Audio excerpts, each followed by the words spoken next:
उत्तराखंड में एक बार फिर से लोकायुक्त की चर्चा होने लगी है। विपक्ष मौजूदा सरकार पर भ्रष्टाचार के आरोप लगा रहा है, तो वहीं कुछ कैबिनेट मंत्री पर भी जांच की मांग उठी, लेकिन इसकी अनुमति ही नहीं दी गई। ऐसे में लोकायुक्त का नहीं होना फिर से चर्चा का विषय बन गया है। देखिए रिपोर्ट।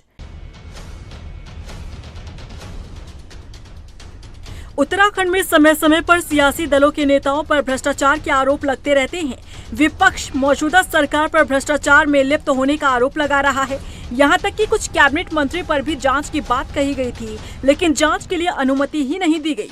ऐसे में फिर से प्रदेश में लोकायुक्त की याद आई है और चर्चा शुरू हो गई है। बता दें कि साल 2013 से ही लोकायुक्त का पद खाली चल रहा है। अभी तक लोकायुक्त की नियुक्ति नहीं की गई है। बता दें कि साल 2002 में पहली निर्वाचित सरकार में ही लोकायुक्त का गठन किया गया था। उस दौरान जस्टिस HSA रजा को लोकायुक्त नियुक्त किया गया था। फिर साल 2008 में जस्टिस MM गेडियाल को लोकायुक्त बनाया गया, लेकिन साल 2013 के बाद से प्रदेश में लोकायुक्त की नियुक्ति नहीं हुई। लोकपाल और लोकायुक्त को लेकर यूपीए की सरकार के समय अन्ना हजारे ने बड़े स्तर पर धरना प्रदर्शन किया था, लेकिन अब बीजेपी की सरकार आने के बाद ना तो लोकपाल की नियुक्ति हुई और ना ही लोकायुक्त बने।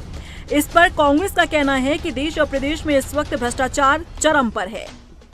भाई आप उत्तराखंड की क्यों बात कर रहे हैं? देश के अंदर भी जो है अन्ना हजारे जी ने दिल्ली के अंदर एक बहुत बड़ा आंदोलन किया था कि लोकपाल होना चाहिए, लेकिन ना तो केंद्र में है ना प्रदेश में।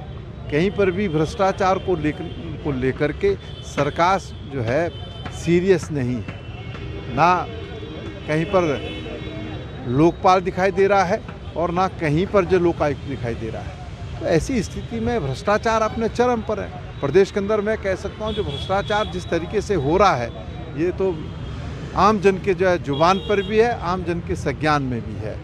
वहीं बीजेपी जल्द ही लोकायुक्त की नियुक्ति की बात कह रही है। बीजेपी प्रदेश प्रवक्ता कमलेश रमन का कहना है कि सरकार की मंशा बिल्कुल साफ है। एक कमेटी लोकायुक्त को लेकर गंभीर है और काम कर रही है। देखिए, सरकार की मंशा बिल्कुल साफ है और आने वाले समय में आप देखेंगे कि लोकायुक्त भी यहाँ पर बनेगा और सरकार इस पर अपना काम कर रही है और हमारी जो कमेटी है वो इस पर कहीं ना कहीं काम कर रही है। और इसमें बहुत सारी ऐसी चीज़ें हैं जिनको लेकर के हमें चलना है, क्योंकि सभी जनमानस को समान अधिकार के रूप में आना चाहिए। जो उनकी शिकायत है उनका निवारण होना चाहिए। जितने भी हमारे पोर्टल बने हैं, माननीय मुख्यमंत्री जी उन पोर्टलों के माध्यम से सबकी समस्याओं का समाधान भी करते हैं और ये सारी चीज़ें भी हो जाएं, क्योंकि सब अपनी अपनी एजेंसियों के हिसाब से काम करते हैं। तो मुझे लगता है कि इस पर भी हमें ज़्यादा बहस की आवश्यकता नहीं है और इस पर राजनीति भी नहीं होनी चाहिए। और बहुत जल्दी आपके सामने आएगा कि लोकायुक्त भी हमारा बनेगा। बीजेपी की माने तो राज्य सरकार जल्द चयन प्रक्रिया शुरू करेगी, लेकिन अक्टूबर 2025 तक कोई आधिकारिक घोषणा नहीं हुई। यदि उच्च न्यायालय या फिर सुप्रीम कोर्ट दोबारा हस्तक्षेप करता है तो नियुक्ति तेज हो सकती है। अब देखना होगा कि कब तक प्रदेश में लोकायुक्त की नियुक्ति की जाती है। रफ्तार मीडिया के लिए देहरादून से सुशांत सिंह की रिपोर्ट।